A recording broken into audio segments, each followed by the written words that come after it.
All right. Well, Dr. Sokol, thank you again for joining the Cameron Brown Show today. Really glad to have you on. And as we do with every guest, I'm going to introduce you using this incredible bio just to give a better background and understanding of who you are, and then we'll proceed accordingly from there. Dr. Sokol is a longevity expert and clinical director at Concierge MD, which serves all 50 states. She is a naturopathic doctor who graduated with highest honors from Bastyr University. Wonderful. Earning her doctorate in naturopathic medicine and holds a master's in global medicine from USC's Keck School of Business of Medicine, where she focused on health promotion and disease prevention on a global scale.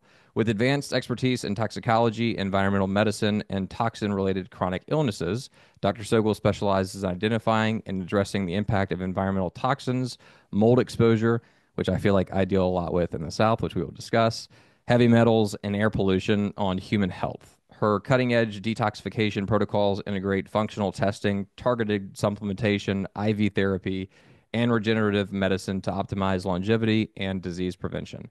In addition to her work in functional and regenerative medicine, she's a leading expert in peptide therapy, hormone optimization, and autoimmune disease management, helping patients achieve root cause healing through an integrative approach. As chair of the Neuromuscular Disease Foundation, Dr. Sokol is deeply committed to nonprofit work, medical missions, and increasing access to integrative healthcare. A visionary leader in her field, she is dedicated to transforming healthcare through patient centered, holistic solutions that redefine modern medicine. Thank you again for joining the show. All right, real talk. Whether I'm gearing up for a tough workout or preparing for an episode of The Cameron Brown Show, I need to be locked in. And that's where A-Bomb Energy comes into play. This stuff isn't just another energy drink. It was actually created by an Army Special Ops combat medic who wanted something better, something that actually helps you think clearer, focus longer, and retain information, not just give you a quick caffeine spike. And I can tell you, it really works. I've been drinking A-Bomb before I hit the gym, and it's like flipping a switch. My focus is on point, my energy is steady, and I don't get that crash afterward.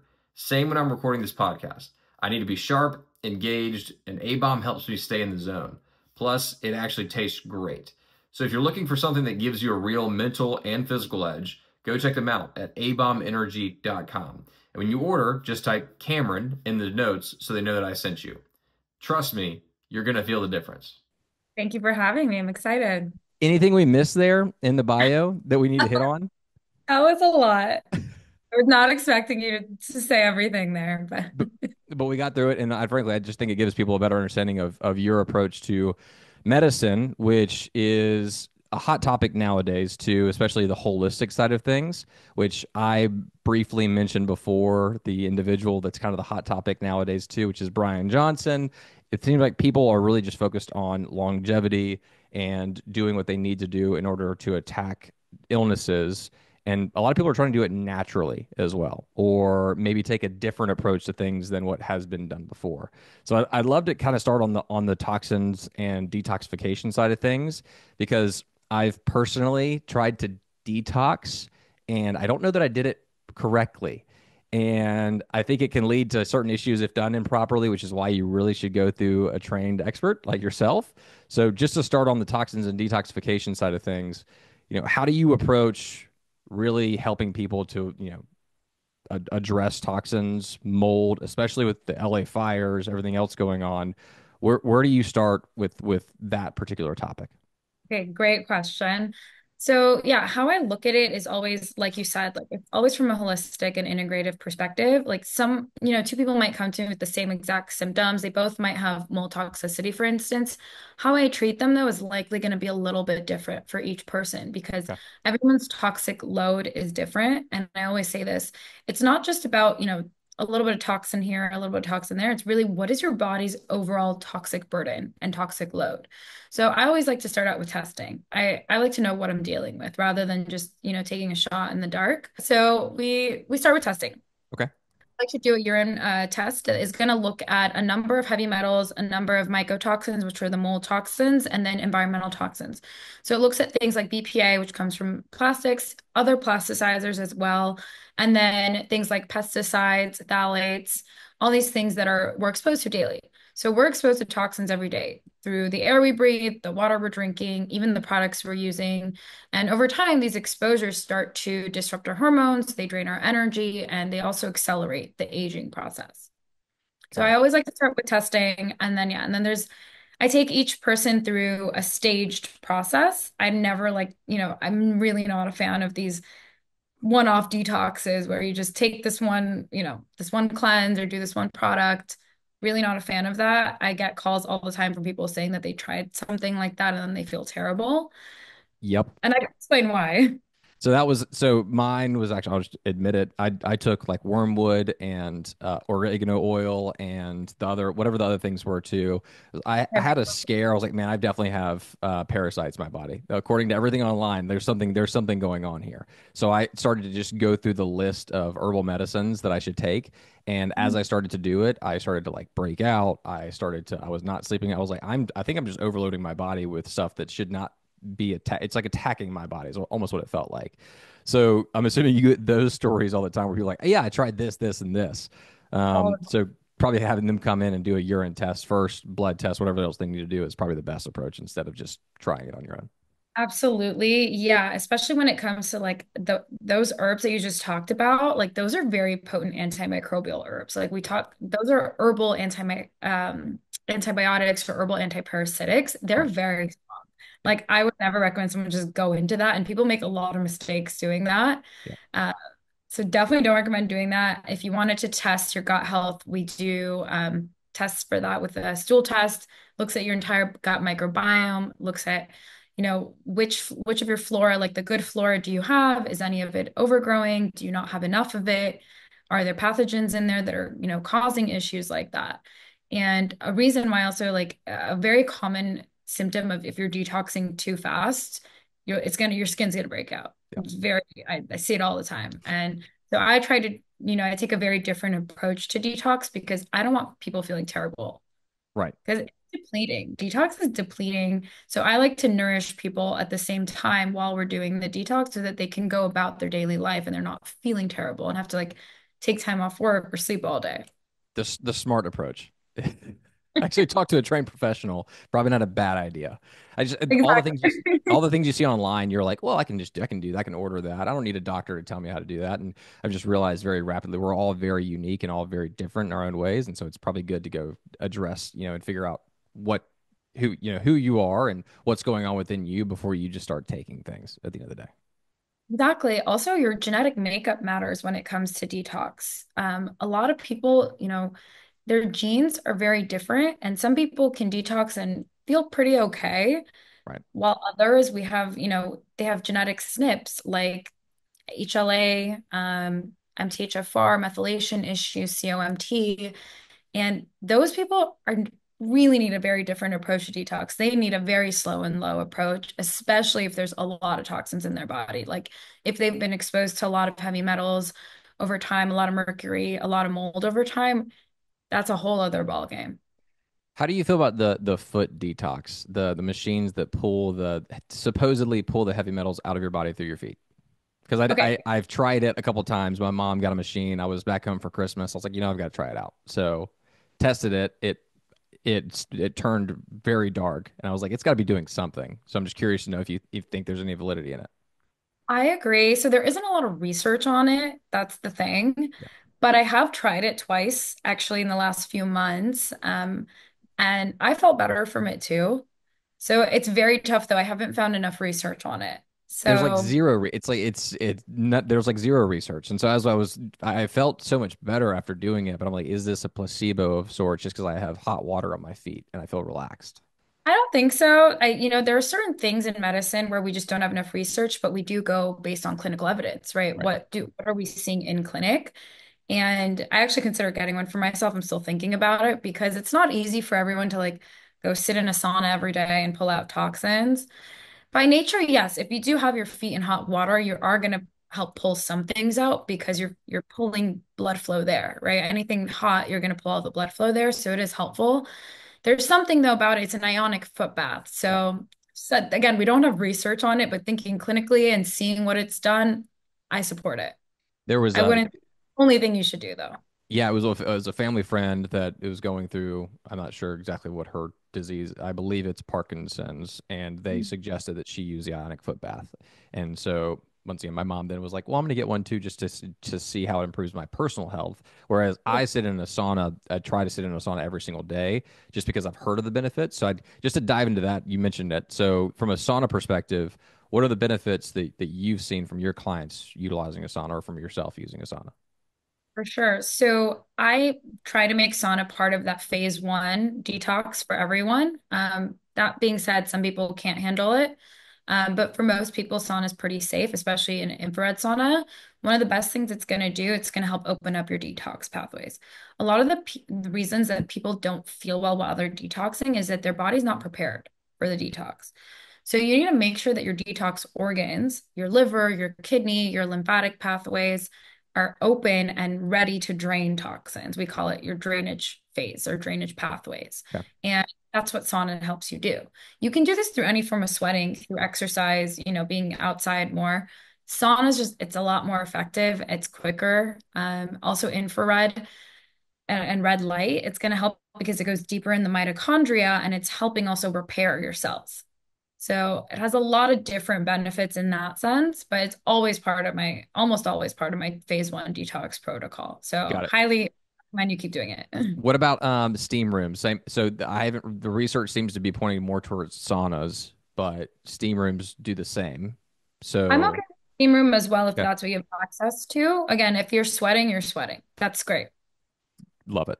So I'll just keep going on this one because the ice bath has become the biggest thing as of late too. So just jumping from sauna heat, steam room heat to ice bath, there seems to be a lot of research around the benefits of the ice bath. And for me, it was huge at it was just great at reducing anxiety in general. It just completely removed all stress, it seemed like.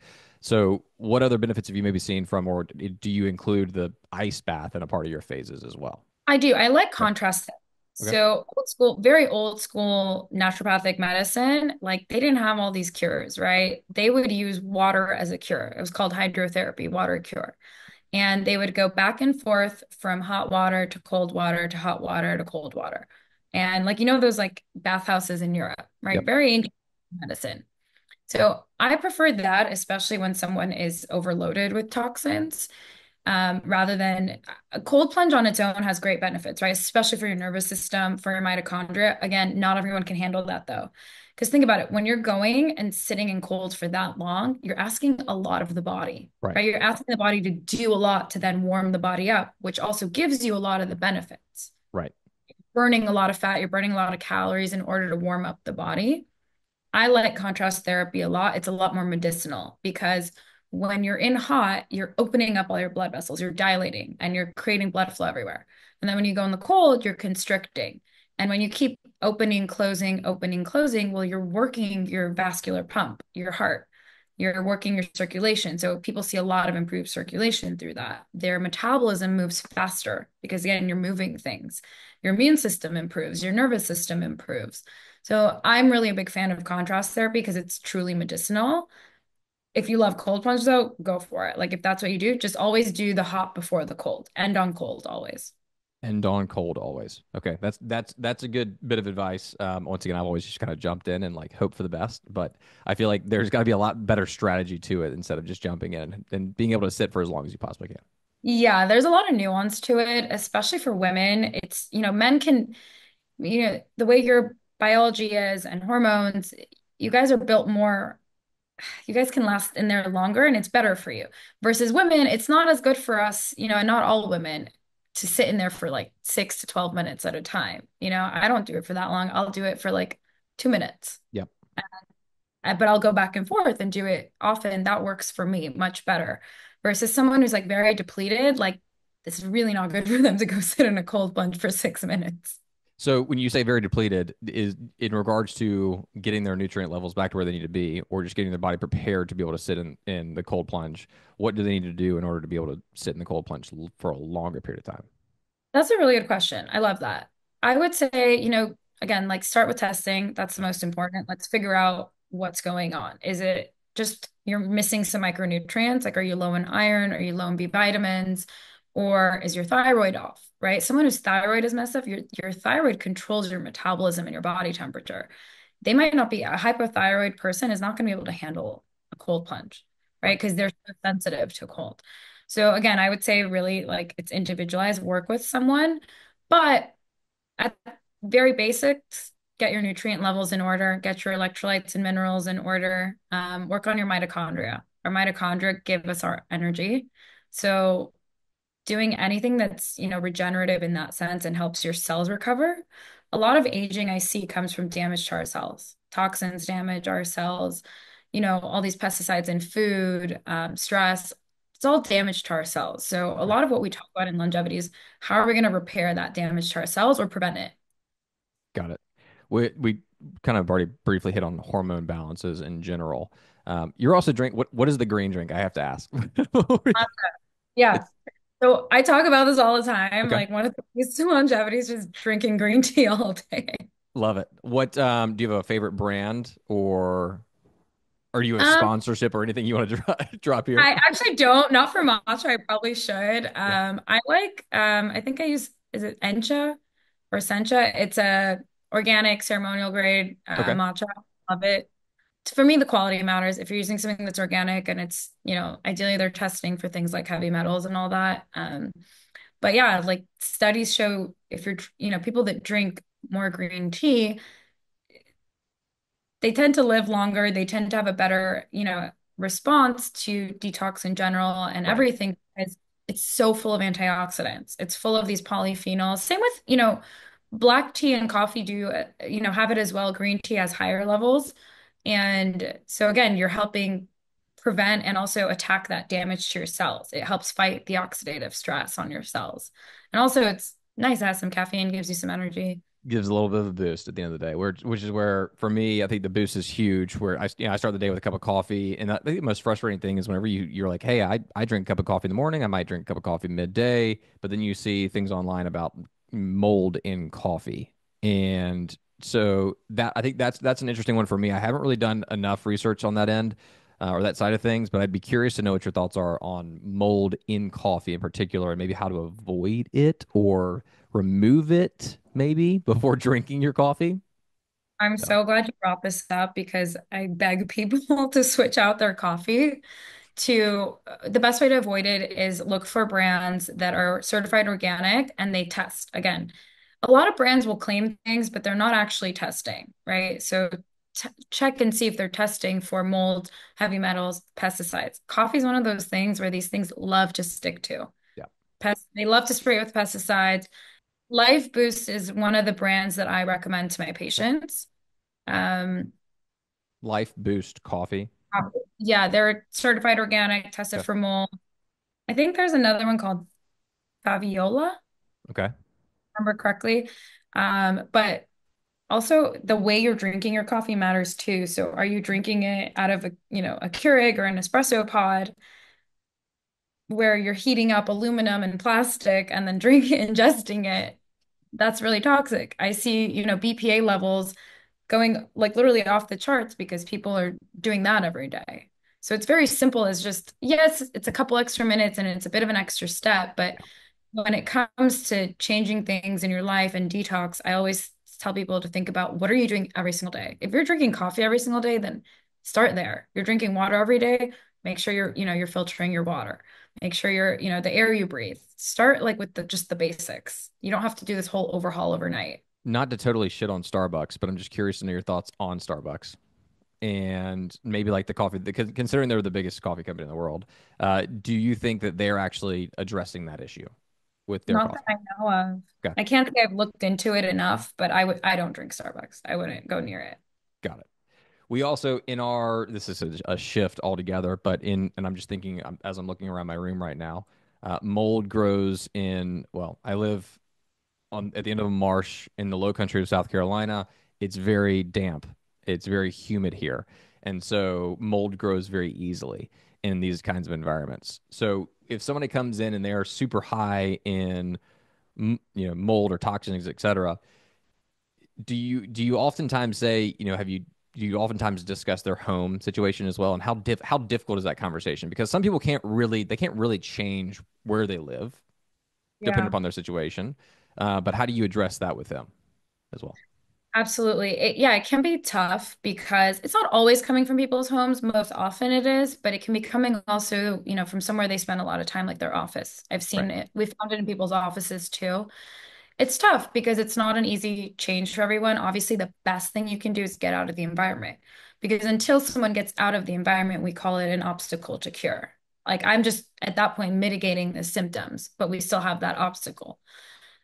Otherwise, we have them test the home. If it's for sure there, then we try to work, I try to help them and work with their landlord, or whoever it is, their insurance to help them remediate the home. It's okay to still, I've had plenty of patients just remediate their home, get the mold out, and they're fine.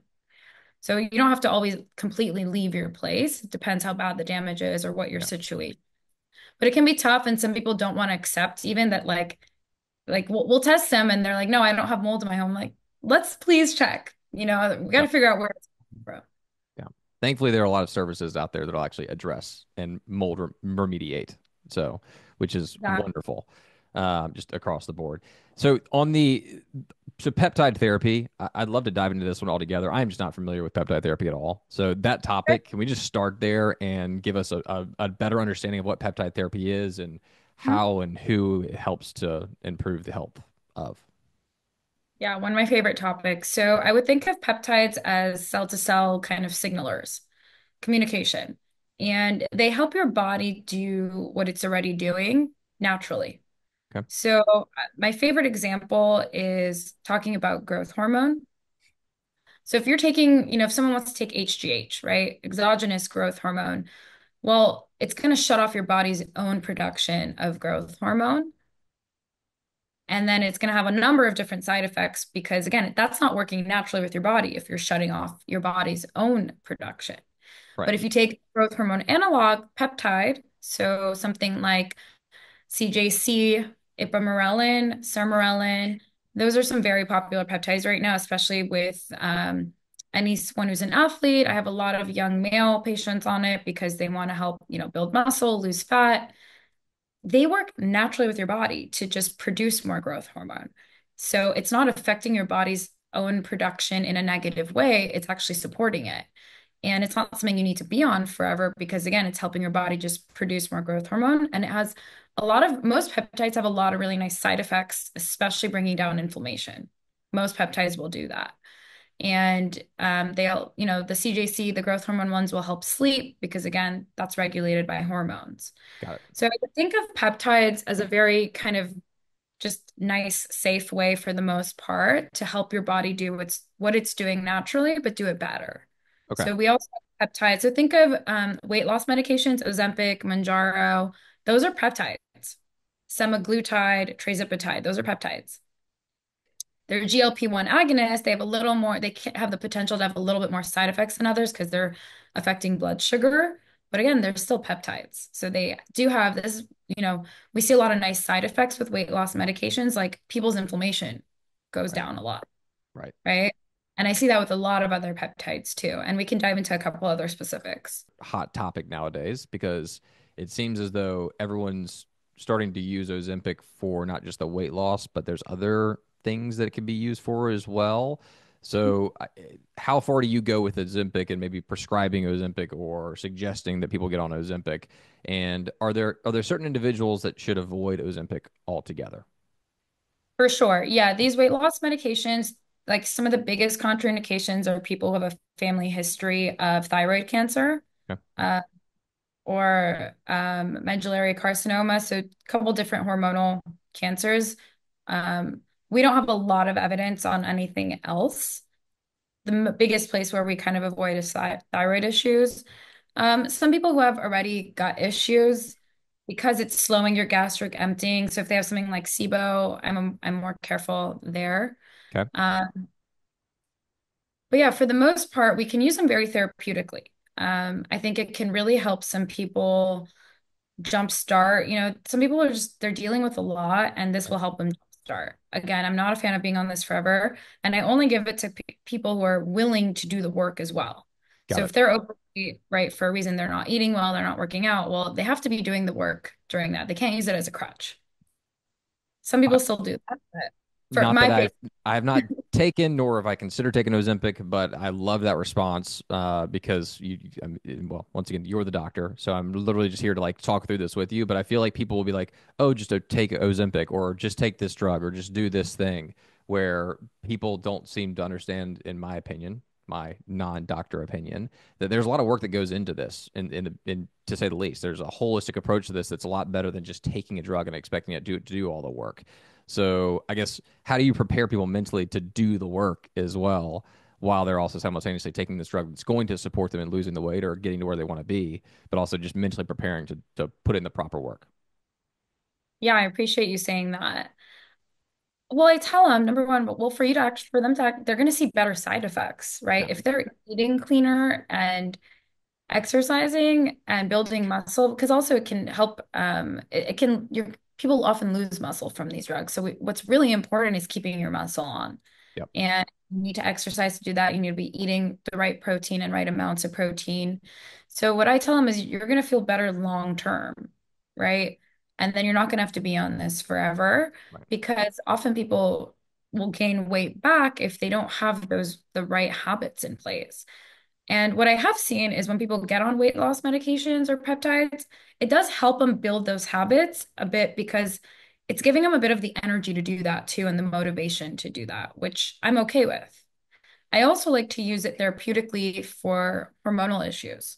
So women with PCOS, often PCOS can come from blood sugar dysregulation. And And what is so PCOS? polycystic ovarian syndrome, sorry. Okay. No. So we see women with, yeah, polycystic ovaries, and it causes them a lot of distress, right? Their periods are painful, and they're very dysregulated. Often they're not even ovulating. So we can use these drugs to our advantage. I don't like calling them drugs because they're technically peptides. Okay. So we can use these peptides in low doses to our advantage, even if a woman is thin, but she has PCOS and her blood sugar is very dysregulated. I've seen women like this. They keep crashing. They eat, their blood sugar is so dysregulated that they're always crashing. They're always tired. Then their cortisol is out of range. So all these things are happening and they're doing their best to take care of themselves. Right. They're eating clean, they're working out, they're coming to me. Then that's a really nice case to use it and then help them just kind of even things out and just feel better, Well, right? I appreciate you referring to them as peptides and explaining that because I think all across the board people just don't understand those things, and I think that's what been one of the biggest issues as it relates to healthcare is that people just don't know what they're talking about, and so when it comes to these topics, it's great to it's great to dive deeper into them and to better understand what's actually going on. And one in particular is fentanyl. I'll just throw it out there. It's a conversation I've had with a lot of people as of late. It's like it is used in healthcare, but also obviously is laced in drugs too and is killing hundreds of thousands if not millions of Americans every year and people around the world. So it's good to get clarification on what these things actually are for those of us that are not doctors and have not studied this our entire lives, and instead of assuming that it's the worst thing ever, because they can be used like, yeah, well, another one I'll throw out there too, which I'm not sure your thoughts on, like methylene blue, I believe, right? But things like that keep being brought up, and you're like, well, one's, certain people say it's terrible, other people say it's the best thing ever. But I think it really just depends on the situation and what's going on with the individual, what they're addressing. Well said. Exactly. It really is going to depend on the person. By the way, since you brought up methylene blue, I love methylene blue. Okay.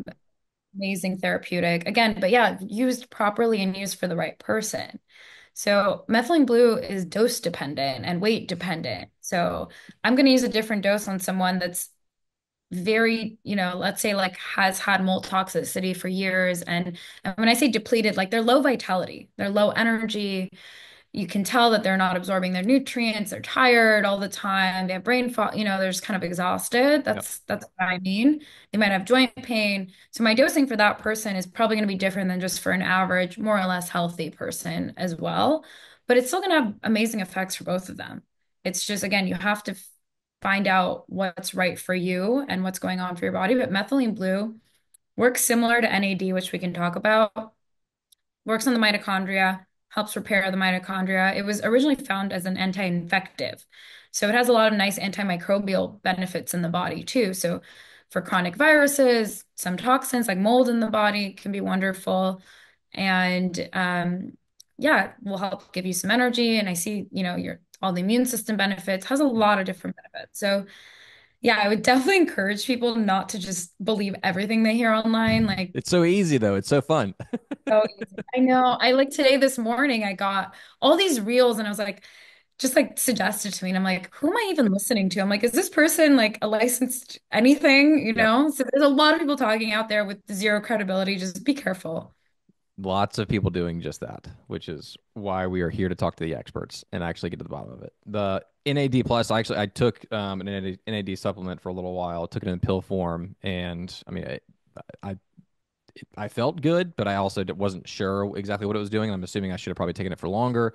But this is all making me realize is there are a million different options out there for people, and you really need to go figure out what is best for you in your situation instead of just trying things. And I'll stop being stubborn probably after this podcast, just because of everything you've made me realize about all these different options we have. But once again, some of them are like demonized, and some people are like, you should never take that in your diet. You should never consider that option. But now it's just making me realize you really need to go get yourself tested first to know what your body needs. Yeah, or at the very least, talk to someone like me or like, whether it's me or another doctor that just knows, has experience with these things. Yeah. Like I'm not gonna pretend to be an expert, in like something I'm not an expert in, right? Some type of medicine or, in orthopedics. Like that's not my Yep. specialty, right? I would refer my patient out to an orthopedic doctor or surgeon for that. So I would hope that people, yeah, would try to do that when it comes to longevity. I think it's just tough because it's become so trendy, Yep. right? People aren't claiming to know everything about orthopedics online, right? But wellness and longevity and supplements, they're just so trendy. So everyone's claiming to know about it. But it's like talk to someone who's studied the herbs, who's studied the nutrients, right? Who's studied the peptides and knows how you need to understand how these things work in the body, right? Yep. Physiological. So Anyway, the my a show sponsor of ours is it's called A Bomb Energy. It's an energy drink, but it has nootropics. It's mainly nootropics in the energy drink. About 150 milligrams of caffeine, but then the rest of it's nootropics. On the topic of nootropics, though, I'd just be curious to kind of know your thoughts on nootropics in general. I love them. Do you Okay. know which kind of nootropics the drink has or Yep, I contains? could let me bring it up while we're talking about this. I'll actually just bring up his website, which is abomenergy.com. Before I talk and say something incorrectly, I'm just going to look at the website, which is a lot easier. Okay. Yeah, no, But we've we the last podcast we did was actually on the energy drink. We just delved into the ingredients because I awesome. think ingredients are huge, and there's certain things that so caffeine, alpha GPC 98%, L-theanine, and L-tyrosine Nice. Okay, mainly. pretty. Simple, Yeah, straightforward, but filled with nootropics instead of lots of energy drinks, which make frankly just filled with a bunch of caffeine and sugar and yeah. make the crash awful. So Nootropics are amazing because they're helping enhance our brain, right? They're helping enhance our cognitive function, especially in areas like memory and focus. That's why a lot of people like it, like to use it for work or studying for a test, something right, like that. Yeah, so this one you said has alpha GPC. correct. That's going to help enhance acetylcholine, which is one of our key neurotransmitters. And then what else? You said it has L-theanine and L-tyrosine. L-theanine is beautiful. It's calming. So matcha green tea also contains L-theanine, and that's why it's not as much of a you don't feel that like rush as much or jitters because Right, it's calming the nervous system and helps balance mood. Tyrosine helps with it's influencing your dopamine pathway, which can help with motivation and focus. And then there's other nootropics, like even, some people call caffeine a nootropic. It's increasing your wakefulness and your energy and your attention. We have herbs like bacopa, ginseng, lion's mane, a lot of different ones. Big fan of nootropics. A lot of studies on different nootropics, also for brain health, longevity, cognition, preventing Alzheimer's, neurodegenerative diseases, mood, a lot of different things. I know that brain health is a big focus of yours as well. Mhm. Gut and brain health together. I never really thought about it this way until a couple of years ago, and I really started to focus on gut health. So maybe start there because I know the gut health ultimately does impact your brain health as well. So gut health related, where do you, with individuals and enhancing digestion and microbiome health and immunity and all the above, is there a specific supplement or like a probiotic that you're maybe like, hey, you really should be taking this particular probiotic on a daily basis? Because there's so many out there, and frankly, there's a lot of shit out there too, and so it's really hard to decipher and figure out what we should be taking for ourselves. Once again, going back to the beginning, make sure you go to a doctor first and then have that conversation. But if you were to suggest like just a good daily probiotic for people, is there a good suggestion? Interesting. Yeah. So people don't know this, but probiotics can actually be very specific to your gut health. So there are some, like I like Orthobiotic by Orthomolecular. They only allow you to purchase, I think, if a doctor prescribes it to you.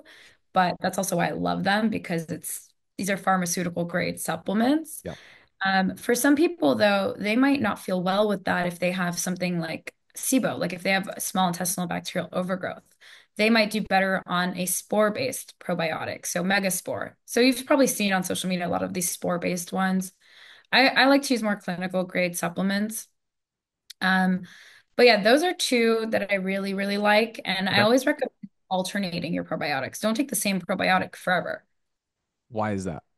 So you're introduced because then your microbiome thrives on different probiotics, right? Different flora, right? Okay. That's why everyone is always saying like eat a diverse diet because if you're feeding your gut microbiome the same thing every day, well then you're not getting all the different strains of Got it. microbes that so I like to alternate. Take one for 3 months, then switch off, then switch to a different one. So you're getting different strains all the time.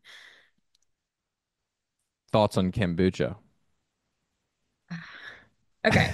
Another fun one. I know I'm just like this is like Another, rapid yeah, fire. another And controversial. for the record, I'm learning so much, but I'm also like, this is amazing. All my questions get to get answered, and we get to share that with the world. So, but kombucha is one of my favorite drinks, but also it's high in sugar, but natural should be natural sugar. So, Yeah, kombucha is one of the like controversial ones. Some people do really well on it, like because it's fermented. They love it if you're drinking a high quality one. If it works for you, I'm okay with it. yeah, I'm not one of those people that loves it, especially again. So if people have any sort of gut issue yeah, that's already going on, some people will really thrive off of eating or drinking something fermented, right? Same, just how like taking, having sauerkraut daily, right? It's going to introduce more probiotics and prebiotics into your gut. If someone does have, again, overgrowth or pathogens, it can feed those. right, So it really depends on what's going on in your gut. So if you drink it and you feel good on it, fine. But if you drink it and you're like, oh, I'm more bloated or I have abdominal pain, things like that, then it's signaling something else. Same with eating a lot of cruciferous foods, which normally are amazing for you, right? They're really good for detox, really good for gut health. So things in like the broccoli, cauliflower family. But if you're noticing that all of a sudden blows you up like a balloon, then that tells me that there's something deeper going on we need to treat. got it. So I always say like be mindful of all these things that like everyone's saying are good for you, which normally they might be, but it really depends on what's going on with you. What's good for you might not be good for me in Right, this moment. understood. On the connection to brain health specifically, and avoiding or preventing Alzheimer's and preventing other, Mhm. mental issues. That's a terrible way of putting it. Long-term diseases. There we go. I'm trying to find the right word. But in order to prevent long-term diseases or diseases like Alzheimer's or dementia, what do you suggest that people start to do now to change their daily habits and maybe introduce on a daily basis? Yeah. Well, definitely on the topic of gut health, Yep. get your gut health optimal. Gut health is the center of everything, not just brain health, immune system, hormones. It can lead to a lot. Every day we see more and more research coming out on the importance of having a healthy gut and a healthy microbiome. So that would be the number one. So Okay. again, for most of the population who's not dealing with pathogens or anything or overgrowth, eating fermented foods is going to help. Eating foods in the cruciferous family is going to help a lot. Eating a diverse diet, you can't go wrong with that. Like having a lot of different colors on your plate because all those different colors in the foods, they serve a different purpose. So like oranges, lemons, like raspberry, all these different colors those are different micronutrients. So having a diverse diet is huge. And then muscle, building muscle. Like muscles, it's one of the most important organs. And again, more and more research coming out on how having like we measure growth hormone indirectly through IGF-1 levels. So that's Okay. something you can get checked, see what's going on. Check your IGF-1 levels. And that's where some peptides can come in too, the growth hormone ones to help, but really huge connection with brain health and muscle. And blood sugar is another one, making sure your blood sugar is balanced. So making sure you're eating a really nice variety or I guess balance of protein, fats, veggies, and less sugar in general. That's one of the biggest things. Sugar's unfortunately like the culprit for most diseases because most diseases feed off of sugar. And we have a lot of sugar in almost everything we eat nowadays, And unfortunately. then I have to, I mean, I want to say it again, toxins. Be mindful, just what are the toxins in your everyday life? A lot of these toxins will lead to a leaky gut. So they will destroy our gut barrier. And our gut has these really tight junctions and that protect us. The tight junctions protect, you know, various things from coming in and they become leaky over time and with exposure to toxins, with exposure to just a lot of fried foods, those kinds of things. And then our body can start producing endotoxins. So our body can produce its own toxins, which can affect our brain too. So Have you seen a lot of people coming in now that are dealing with those issues as a result of the fires, and how are you addressing those as well? yeah, a lot, Yeah. especially when the fires first started and were going on. A lot of, first of all, it was the biggest thing we were dealing with was like fear and worry and Yeah. anxiety around, unfortunately for people who lost their homes and even people who didn't, just the air quality. Yep. But walking outside, even I'm sensitive, so I was feeling it in my chest, and so I was wearing a mask. I suggest still being mindful and checking air quality because it's not going to be perfect for a while, until we clean everything up. But yeah, I have been seeing a whole host of different issues, fatigue, definitely respiratory issues, people's eyes, nose, throat, like those allergic symptoms, people's gut, like their stomach has been off too. Right. So it's affecting people in a lot of different ways. I would be, yeah, very mindful, checking the air quality. The rain, we had a lot of rain recently, which helped. But again, as the rain dries up, some of those toxins still they aerosolize and they go back in the air. Right. So I recommend people are checking, AQI, following people like me who are always talking about this. I like to do different detox strategies, like taking some sort of liver support, whether it's some milk thistle, which is a really lovely herb, drinking dandelion tea, taking glutathione. Ideally, again, a doctor should follow you doing these things, but simple ways to just support your liver. Just getting in the sauna, that's going to help a lot, help Got it. detox the toxins out. So whatever you can do regularly, like whatever works for that person on the regular, I would recommend choose one or two things and just stick to them so Perfect. that you're constantly being exposed, then you have to constantly be detoxing. I know we don't have all night, so I'm going to rapid fire a few more questions if that's okay with you, just to kind of get them out there. As it relates to circadian rhythm and sleeping well at night, one of the biggest things for me, and I've mentioned this before, but blue light glasses have been huge for me, especially staring at a screen. If you're working, behind a screen all day long or staring at a TV for whatever reason, so the blue light glasses have been huge for me in actually regulating my sleep or just getting better sleep. That and magnesium before bed have been great that I've found. I'm trying to avoid this sleep study altogether because I just don't want to go do it, frankly. And it's been suggested multiple times. So Okay. doing everything I possibly can to avoid it. But what have you seen for sleep, maybe in addition to those things, or and maybe you're going to tell me these are ridiculous. But what have you seen that's worked really really well for people? I don't think those are ridiculous. I think it's awesome that you're doing that. It's great. Magnesium is a big one. Magnesium glycinate, magnesium threonate, or just using a blend in general. Wonderful. Not the biggest fan of melatonin for, it doesn't work for everyone. It is a hormone. Um, what else do Causes I terrible dreams for me. And for exactly. So some Yeah. people are affected very differently. Magnesium is one I love because it's a mineral. Yeah. For most people, they're going to feel fine taking it. And most of us it's similar to vitamin D. Most of us are deficient in it. What else? I like some herbs for sleep too. If Okay. some people really need to be like kind of calmed down and nourished. We haven't really hit on IV therapy at all. Just to touch on that one real quick, because I know there's a lot of different kinds of IV therapy and um, drip hydration. We kind of briefly hit on that earlier as well. But just to touch on drip therapy as well and IV therapy specifically. Uh, how would you suggest that people get started in that space? Because a lot of it's like, hey, I'm hungover, I'm going to go get IV therapy, right? So would you suggest, in addition to doing it if you're hungover, just to replenish your electrolytes, when would you suggest that people go in for IV therapy, or what kind of person? Yeah, anyone can benefit from IV therapy, from nutrients, right? Most IV therapy, like nutrient IV therapy, is a blend of like vitamin C, B vitamins, some minerals like magnesium. I recommend it for most people, especially if someone is going through any sort of chronic illness, any sort of stressful period in their lives. Okay. So, like if you're just like burnt out, you're working a lot, IV therapy is wonderful. It'll help bring some of that vitality back, right? Again, when we're just constantly working, not sleeping enough, or eating out all the time, you know, the USA kind of lifestyle, we have American lifestyle, well, we can always benefit from nourishment. I think of IVs as just extra nourishment for our cells and for our body. So really anyone can benefit from it.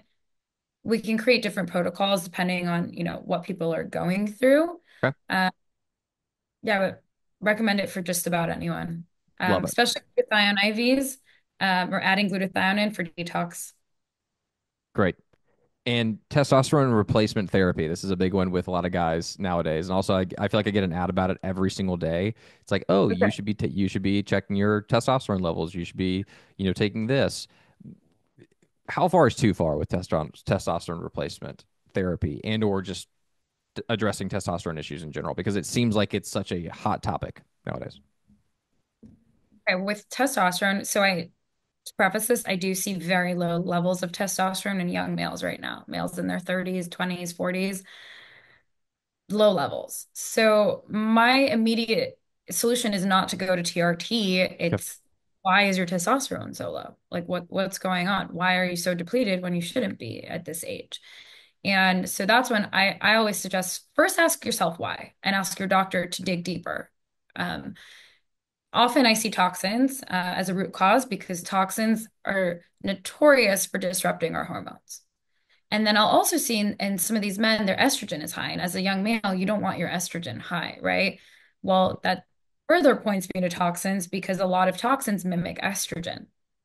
So, and as it could be as simple as just personal care products, drinking from plastic water bottles every day, Right. or espresso pods. So I would always say, ask yourself why.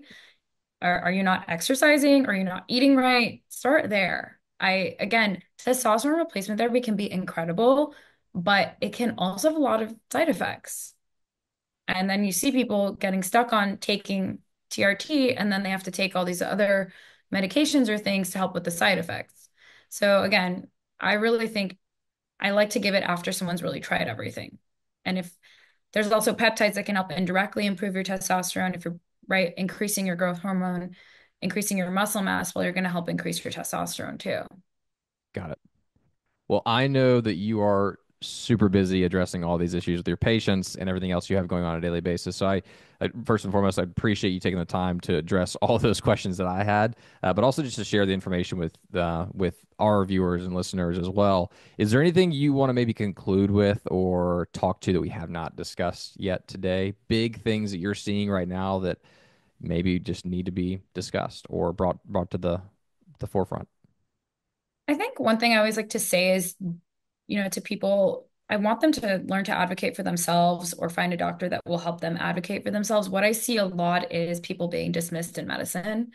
A lot of people come to me, almost everyone who comes to me says, I've been to X amount of different doctors Yeah. and they all tell me I'm fine, or they can't figure out what's wrong with me, or they tell me it's in my head.